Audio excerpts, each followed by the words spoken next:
शुभोदय बच्चों, शुभोदय बच्चों, कैसे आप सब लोग। पिछले क्लास में हम राजा बदल गया पूरा पाठ समझा चुकी हूँ। आज उस पाठ में आए हुए व्याकरणांश और प्रश्न जवाब देखेंगे। तो यहाँ पर कठिन शब्दार्थ कहकर कुछ शब्द दिया गया है। जंगल, फॉरेस्ट यानी वन, रास्ता, मार्ग, राह, वे, सोने का सिक्का यानी मोहर, कॉइन को मोहर कहते हैं, गोल्ड कॉइन, फेंकना यानी टू थ्रो, गरीब यानी गरीब यानी भिखारी लोग, यानी जिनके पास पैसे नहीं होते वो गरीब होते हैं। मानना माने एक्सेप्ट करना, टू एग्री, जरूर, सर्टेनली यानी कंफर्म, अवश्य, पड़ोसी यानी आसपास के लोग, नाइबर, आक्रमण, हमला, अटैक, लूटना, चोरी करना। देखिए एक बार, जंगल, वन, रास्ता, राह, मार्ग, सोने का सिक्का, मोहर,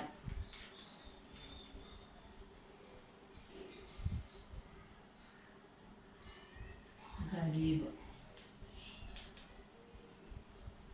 जिसके पास धन नहीं है वो गरीब कहलाता है।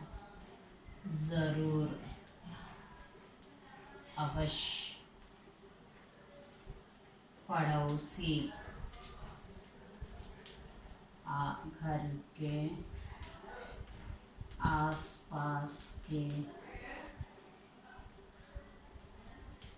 लोग, घर के आसपास के लोग, आक्रमण, हमला, लूटना, चोरी करना,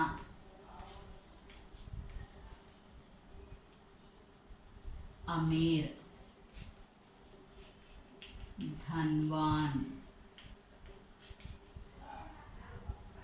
लौटना,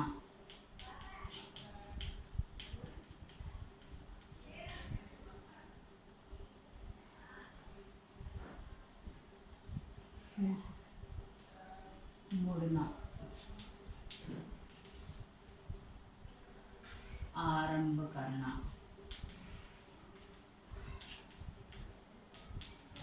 शुरू करना। సో ये है यहाँ पर మీకు కొన్ని కఠిన శబ్దాలని ఇచ్చి దాని ఇంగ్లీష్ మీనింగ్ ఇచ్చారమ్మా. ఇక్కడ నేను తెలుగు హిందీ టు హిందీ మీనింగ్స్ రాశాను, చూడండి. నెక్స్ట్ విలోమ్ శబ్ద్. విలోమ్ శబ్ద్ అంటే ఆపోజిట్ వర్డ్స్. గరీబ్ అంటే పేదవాడు, దానికి ఆపోజిట్ ఏంటి ధనవంతుడు అని, దాన్ని హిందీలో అమీర్ అని అంటాం. ఆరంభ్ అంటే స్టార్ట్, దాని ఆపోజిట్ ఎండ్ అంటే హిందీలో అంత్ అని అంటాం. మాననా అంటే యాక్సెప్ట్ చేయడం, మాననా అంటే యాక్సెప్ట్ చేయడం. ఇన్కార్ కర్నా అంటే తిరస్కరించడం, నెగ్లెక్ట్, తిరస్కరించడం. నెక్స్ట్ సమజ్, బుద్ధి ఉండేవాడు. నా సమజ్ అంటే బుద్ధి లేనివాడు. ఖర్చు కర్నా అంటే ఖర్చు పెట్టడం. కమానా అంటే సంపాదించడం. ఖర్చు కర్నా అంటే ఖర్చు పెట్టడం, అంటే డబ్బుని ఖర్చు పెట్టడం. దాని విలోమ్ శబ్ద్ కమానా అంటే సంపాదించడం. వచనం చూడండి. సిక్కా, అది పుల్లింగ్ ఆకారాంత శబ్దులో ఉంది కాబట్టి ఏకారాంతగా మారుతుంది. సిక్కా, సిక్కే. సాధు, సాధుకి శబ్ద్ అనేది వచనం అనేది సేమ్గా ఉంటుంది. సాధుకి సాధు అని వస్తుంది, కానీ గన్ అని యాడ్ చేస్తే సాధులో అని వస్తుంది. సైనిక్కి సైనిక్. సేనా, సేనాయే. సేనా అనేది ఆకారాంత స్త్రీలింగ శబ్దం కాబట్టి అది ఏం కారాంతగా మారుతుంది, సేనాయే. పర్యాయవాచి చూడండి. సోనా, స్వర్ణ, కనక్, హేమ. ఇక్కడ పర్యాయవాచి ఒకటి కన్నా ఎక్కువ రాయాలమ్మా, కంపల్సరీగా 2-3 రాయాలి. సోనా, స్వర్ణ, కనక్, హేమ. జంగల్, వన్, అరణ్య అని కూడా అంటాం. ఆరంభకరణ అంటే శురుకరణ, శ్రీ గణేష్ కర్ణ.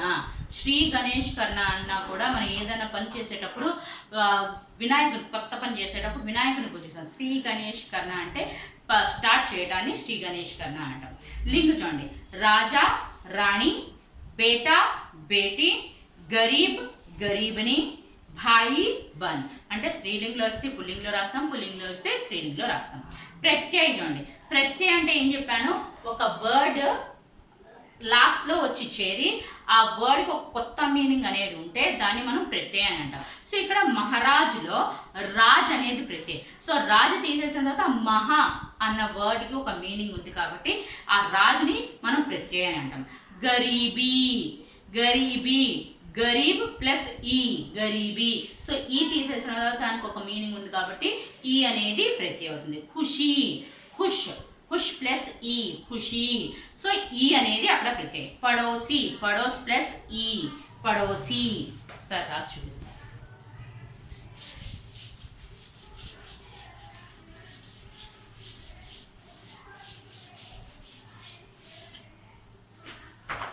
చూడండి, మహారాజ్, మహా ప్లస్ రాజ్. ఇందులో ప్రత్యయం అవుతుంది రాజ్. గరీబీ,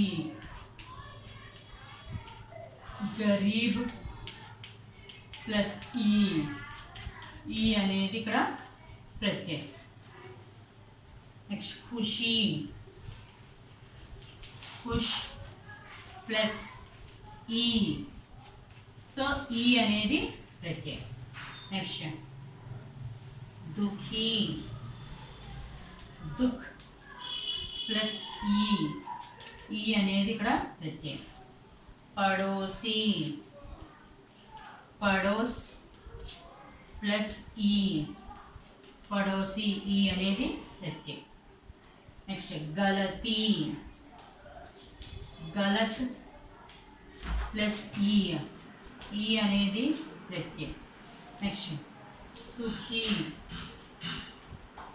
సుఖ్ ప్లస్ ఈ అనేది ప్రత్యయం. సో ఈ వర్డ్స్లో చూడండి, మహా ప్లస్ రాజ్. సో ఈ రాజు తీసేసిన తర్వాత మహాకి మీనింగ్ ఉంది. గరీబ్ ప్లస్ ఈ తీసేసిన తర్వాత గరీబ్కి మీనింగ్ ఉంది. ఖుష్ ప్లస్ ఈ తీసేసిన తర్వాత ఖుష్కి మీనింగ్ ఉంది. దుఃఖ్ ప్లస్ ఈ తీసేసిన దుఃఖ్ మీనింగ్ ఉంది. పడోస్ ప్లస్ పడోస్కి ఒక మీనింగ్ ఉంది. గలత్ ప్లస్ గలత్కి ఒక మీనింగ్. సుఖ్ ప్లస్ సుఖ్కి ఒక మీనింగ్. సో ఇలా సెపరేట్ చేసిన తర్వాత ఈ వర్డ్స్కి ఒక మీనింగ్ అనేది ఉంటే సో వీటిని మనం ప్రత్యయ అంటాం. సో రాజ్, ఇవన్నీ ఈ అనేది ప్రత్యయం. నెక్స్ట్ సంధి విచ్ఛేదం. సంధి విచ్ఛేద్లో ఇక్కడ సంధి విచ్ఛేద అంటే ఒక 2 వర్డ్స్ కలిసిన దాన్ని మనం సెపరేట్ చేసి రాయాలి. మహారాజ్, మహా ప్లస్ రాజ్, మహారాజ్. సంగ్రహాలయ, సంగ్రహ ప్లస్ ఆలయ, సంగ్రహాలయ. సచివాలయ, సచివ్ ప్లస్ ఆలయ, సచివాలయ. రాజేష్, రాజా ప్లస్ ఈష్, రాజేష్. గ్రంథాలయ, గ్రంథ ప్లస్ ఆలయ, గ్రంథాలయ. మంత్రాలయ, మంత్ర ప్లస్ ఆలయ, మంత్రాలయ. నెక్స్ట్ ఉపసర్గమ్మ. ఉపసర్గలో కూడా సేమ్ ఇలానే ఉంటుంది.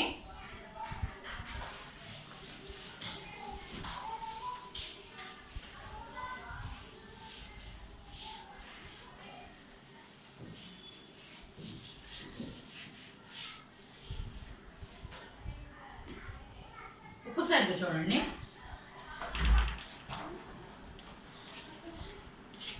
ఉపసర్గలో ఆ వర్డ్కి ముందు వచ్చి ఆ వర్డ్కి సపరేట్ చేసిన తర్వాత ఒక మీనింగ్ ఉంటే దాన్ని మనం ఉపసర్గ అని అంటాం. ఉదాహరణ తీసుకోండి, మహారాజ్ అని తీసుకున్నాం. సో ఇందులో మహా తీసేస్తే రాజ్ అనేది ఉంది. మహా ప్లస్ రాజ. సో ఇక్కడ మహా అనేది ఉపసర్గ, రాజుకి ఒక మీనింగ్ ఉంది కాబట్టి దీన్ని ముందు వచ్చిన దాన్ని మనం ఉపసర్గ అని అంటాం. నెక్స్ట్ సువిశాల్, సువిశాల్. సు ప్లస్ విశాల్, ఇక్కడ సు అనేది ఏమైంది, ప్రత్యయం అయింది. నెక్స్ట్ అహసాస్. అహసాస్, అహ ప్లస్ సాస్, అహసాస్. అహ అనేది ఏమవుతుంది, ఉపసర్గ అవుతుంది. నెక్స్ట్ సక్రియ.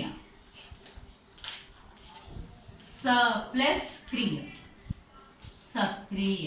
స అనేది ఉపసర్గ అయింది. నెక్స్ట్ సుస్వాగత్. సు ప్లస్ స్వాగత్, సు ప్లస్ స్వాగత్. సు అనేది ఇక్కడ ఉపసర్గ అయింది. సప్రేమ్. సా ప్లస్ ప్రేమ్, సప్రేమ్. సా అనేది ఏమవుతుంది, ఉపసర్గ అవుతుంది. నెక్స్ట్ కుసంగ. కుసంగ, కు ప్లస్ సంగ, కు ప్లస్ సంగ. కు అనేది ఉపసర్గ అయింది. అదేనా ప్రత్యయం అంటే వెనకొచ్చేవి, సుపసర్గ అంటే ముందు వచ్చేవి. సో ముందు వచ్చినవన్నీ కూడా సపరేట్ చేసిన తర్వాత ఆ మిగిలిన వర్డ్కి ఏదైతే మీనింగ్ ఉంటుందో దాన్ని మనము ఏమంటాము, ఉపసర్గని అంటాము. నెక్స్ట్ అండి వాక్య ప్రయోగం. ఆశ్చర్య. ఇస్మే ఆశ్చర్య క్యా హై. ఆశ్చర్య అంటే ఆశ్చర్య అన్న వర్డ్ వచ్చేటట్టుగా మీనింగ్స్ తయారు చేయాలి. ఆశ్చర్య, ఇస్మే ఆశ్చర్య క్యా హై, ఇందులో ఆశ్చర్యం ఏముంది. అర్థమైందా. दोनों बिल्ली और कुत्तों का स्नेह देखकर मैं आश्चर्य हो गया. అంటే పిల్లి ఇంకా కుక్క స్నేహం చూసి నేను ఆశ్చర్యపోయాను. జరూర్, मुझे एक जरूरी काम पर आज हैदराबाद जाना है. ఈరోజు నేను ఒక పని మీద హైదరాబాద్ వెళ్ళాలి. मैं जरूर हैदराबाद जाना है. నాకు నేను కంపల్సరీగా హైదరాబాద్ వెళ్ళాలి. పడోసీ దేశ్ వాलों से भी दोस्ती करनी चाहिए. మనం పక్కన ఉన్న దేశం వాళ్ళతో కూడా ఫ్రెండ్షిప్ అనేది చేసుకోవాలి. हमारे पड़ोसी के साथ मैं सिनेमा देखने गई थी. నేను మా పడోసీతో పాటు సినిమా చూడడానికి వెళ్ళాను. అమీర్. ఆక్రమణ. भारत पर कई विदेशी राज्यों का आक्रमण हुआ. మన భారతదేశం మీద చాలా విదేశీ రాజులు ఆక్రమణ అంటే ఫైట్ చేయడానికి వచ్చారు. हम भारत पाकिस्तान के साथ पाकिस्तान पर आक्रमण करने गया. భారతదేశం పాకిస్తాన్ మీద ఆక్రమణ చేయడానికి ఫైట్ చేయడానికి వెళ్ళింది. అమీర్. क्या अमीर लोगों का दिल नहीं होता. ये గొప్ప వాళ్ళకి అంటే డబ్బున్న వాళ్ళకి మంచి మనసు అనేది ఉండదా అని అడుగుతున్నాను. సో గొప్ప వాళ్ళకి మనసు అనేది ఉండదు అని చెప్తున్నాను. ఆరంభ. उसने चित्र खींचना आरंभ किया.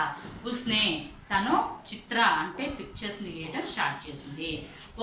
उसने दूसरों की सेवा करना आरंभ किया. తను ఎదుటి వారికి సహాయం చేయడంలో స్టార్ట్ చేసింది. ముహావరా వాలే శబ్దం. ముహావరా వాలే శబ్దం అంటే ఇంగ్లీష్లో ఇడియమ్స్ అని, తెలుగులో జాతీయాలని అంటాము. ముహావరా అంటే ఆ వర్డ్కి ఎగ్జాక్ట్ మీనింగ్ కాకుండా విశేష అర్థాన్ని తీసుకుంటే దాన్ని మనం ఏమంటాము, ముహావరా అని. ఆశ్చర్యమే పడనా అంటే విస్మయమే పడనా. రాజా ఆశ్చర్యమే పడగయే. రాజుగారు ఆశ్చర్యంలో పడిపోయారు. ఆశ్చర్యమే డాల్నా అంటే చకితులను చేయడం, చకితులను చేయడం. छात्रों के प्रश्न अध्यापक जी को आश्चर्य में डाल दिए. పిల్లల ద్వారా అడిగిన ప్రశ్నలు టీచర్కి ఆశ్చర్యానికి గురి చేస్తాయి. ఆశ్చర్య కా ठिकाना रहना. ఎక్కువ ఆశ్చర్యపోవడం. इस वैज्ञानिक चित्र को देखकर छात्रों को आश्चर्य का कोई ठिकाना न रहा. వైజ్ఞానిక అంటే సైన్స్ యొక్క పిక్చర్స్ని చూసి పిల్లలకి ఆశ్చర్యానికి అవధులు లేకుండా పోయాయి. సమజ్ లేనా అంటే నిశ్చయ నిర్ణయ కర్లేనా అంటే ఏదన్నా డెసిషన్ తీసుకోవడం. अंत में राजा को समझ लेने में अधिक समय नहीं लगा. సో లాస్ట్లో ఆ రాజాని అర్థం చేసుకోవడానికి ఎక్కువ సమయం అనేది పట్టలేదు. समझा जाना అంటే నిపట్న. బాలకోं से इस बात को समझा जाना है. సో పిల్లలకి అర్థమయ్యేటట్టుగా చెప్పడం. समझ में आना నిశ్చయమే ఆనా అంటే అర్థమయ్యేటట్టుగా ఉండడం. సో బాత్ మేరీ సమజ్ మే ఆ గయి. మీరు చెప్పిన మాట నాకు అర్థమైంది. ఆగే బడి జానా సమృద్ధి హో జానా అంటే డెవలప్ అవ్వడం. సో రాజా की सेना आगे बढ़ गई అంటే రాజా యొక్క సైన్యం ముందుకు వెళ్ళిపోతూ వచ్చింది. पेट भरना दाल रोटी मिलना అంటే తినడానికి తిండి దొరకడం खाना मिलना. रुपयों से कोई पेट भर सकता है. रुपयों से कोई पेट भर सकता है అంటే పిల్లల డబ్బులతో ఎవరికన్నా కడుపు నిండుతుందా? అన్నం తింటే నిండుతుంది, డబ్బులతో మనకి కడుపు నిండదు. లూట్నే జానా అంటే ఎవరినన్నా దొంగిలించడానికి వెళ్ళడం. రాజా కిసి దేశ్ కో లూట్నే జా రహా హై. మా రాజా వేరే దేశాన్ని ఆక్రమించుకోవడానికి అక్కడున్న సంపదని దొంగతనం చేయడానికి వెళ్తున్నారు. ప్రశంస కన్నా అంటే తారీఫ్ కన్నా. అధ్యాపక్ జీనే రాముకి ప్రశంసకి అంటే అప్రిషియేట్ చేయడం. అధ్యాపకు రాముని అప్రిషియేట్ చేశారు. ఓకే అమ్మా. Next question. నెక్స్ట్ చూడండి పేజ్ నెంబర్ 24లో సునో బోలో క్వశ్చన్స్ చూడండి. पाठ में दिए गए चित्रों के बारे में बातचीत कीजिए. ఈ పాఠంలో వచ్చిన पिक्चर्स गुరించి डिस्कस చేయండి. सो पाठ में दिए गए पहला चित्र जंगल का वातावरण दिखाई देता है. रास्ते में एक सोने का सिक्का पड़ा रहता है.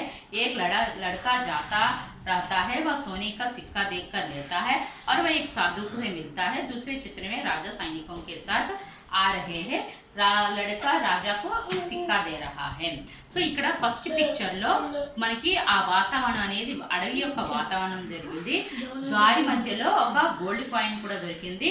సో ఆ లడక నడుస్తూ వెళ్తున్నప్పుడు తనకి ఆ గోల్డ్ కాయిన్ చూసి ఆ గోల్డ్ కాయిన్ తీసుకున్నాడు.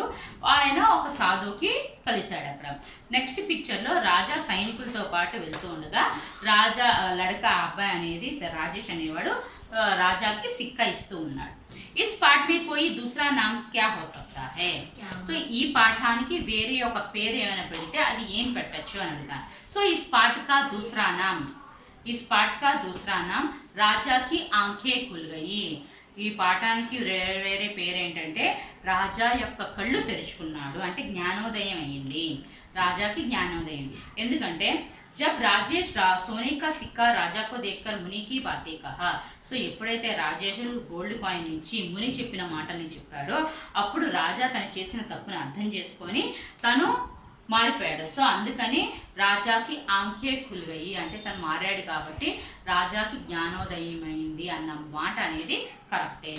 రాజేష్ को जंगल में क्या क्या दिखाई दिए होंगे. రాజేష్కి ఈ అడవిలో ఏమేమి కనిపించి ఉండవచ్చు. రాజేష్ కో జంగల్ మే ఆ రాజేష్కి అడవిలో పేడ్ పౌదే అంటే చెట్లు మొక్కలు, పశు పక్షి అంటే పశువులు పక్షులు, జాన్వర్ అంటే పెద్ద పెద్ద అంటే వైల్డ్ యానిమల్స్, झरने అంటే వాటర్ ఫాల్స్ ఇవన్నీ కూడా కనిపించి ఉండవచ్చు. సాధునే సిక్కా గరీబ్ కో దేనే కే లియే క్యూ కహా. సాధు ఆ గోల్డ్ కాయిన్ ని పేదవాడికి ఇవ్వమని ఎందుకు చెప్పారు. సో సాధు లోగ్ భిక్షా మాంగకర్ అప్నే జీవన్ యాపన్ కర్తే హై.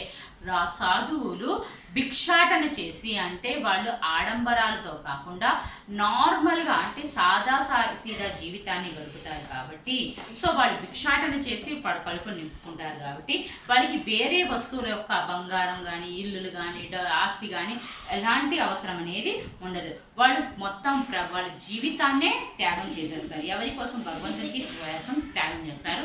ఇంకా వాళ్ళు ఎప్పుడు కూడా ఎదుటి వాళ్ళకి హెల్ప్ చేయడంలోనే ఉంటారు. సో అందుకని సాధువు గోల్డ్ కాయిన్ని ఇవ్వమని అంటే ఆ గోల్డ్ కాయిన్ని పేదలకు ఇవ్వమని చెప్పాడు. నెక్స్ట్ అగర్ హమే కిసీకి కోయి చీజ్ మిల్తీ తో హమ్ క్యా కరేంగే. సో మనకి ఎవరికైనా ఏదన్నా వస్తువు దొరికితే మనం ఏం చేయాలి. సో అగర్ హమే పాఠశాల మే కోయి చీజ్ మిల్తీ హై తో మనకి స్కూల్లో ఏవైనా వస్తువులు దొరికినా అది మనం ఏం చేయాలి, ఆ స్కూల్ ఆఫీస్లో మనం సబ్మిట్ చేయాలి. సడక్ పర్ కోయి చీజ్ మిలీతో మనకి రోడ్డు మీద కూడా ఏమైనా వస్తువులు దొరికితే దాని గురించి మనం తెలుసుకొని అక్కడ కర్కే బా జిస్కా హై అది ఎవరికో తెలుసుకొని వాళ్ళకి ఆ వస్తువుని అందజేయాలి. ఓకే అమ్మా, అర్థమైందా? నెక్స్ట్ పడో. భాई आपको इतनी बड़ी सेना लिए कहाँ जा रहे हैं. यह वाक्य जिसके अनुच्छेद में है उसे पढ़ो और बताओ कि राजेश ने यह वाक्य किस उद्देश्य से लिखा. సో భాయి అంటే ఇక్కడ ఒక సెంటెన్స్ ఇవ్వడం జరిగింది. आपके राजा इतनी बड़ी सेना लिए कहाँ जा रहा है. సో ఈ వాక్యం ఈ అనుచ్ఛేదం అనేది దాన్ని చదవండి. బతావు రాజేష్ ఈ వాక్య ఈ రాజేష్ ఏ ఉద్దేశంతో ఈ వాక్యాన్ని రాశాడు.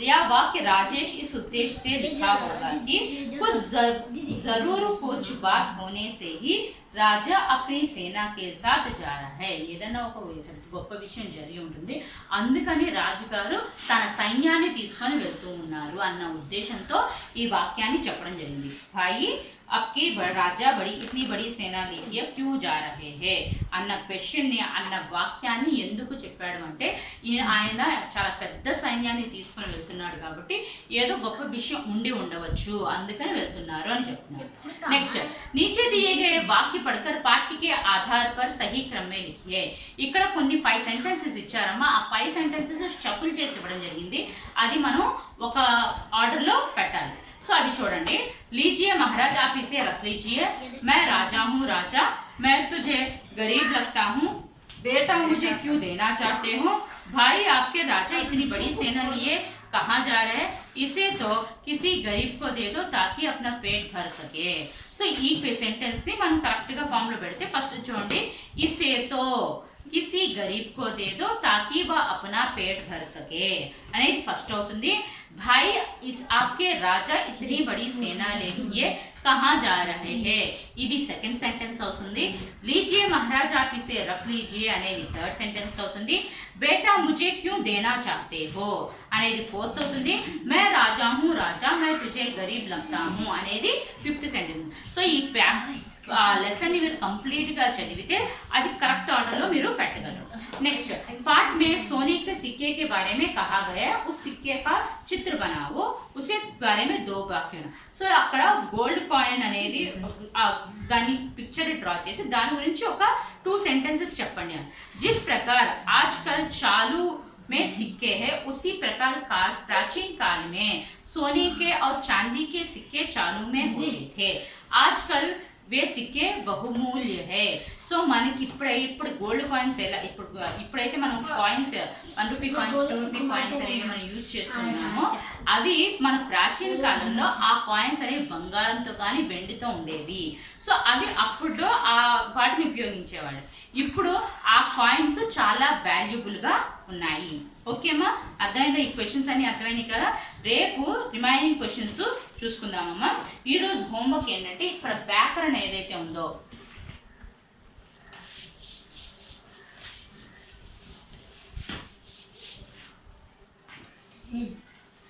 homework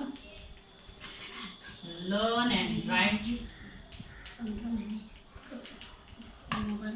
राजा बदल गया व्याकरणांश करना है तो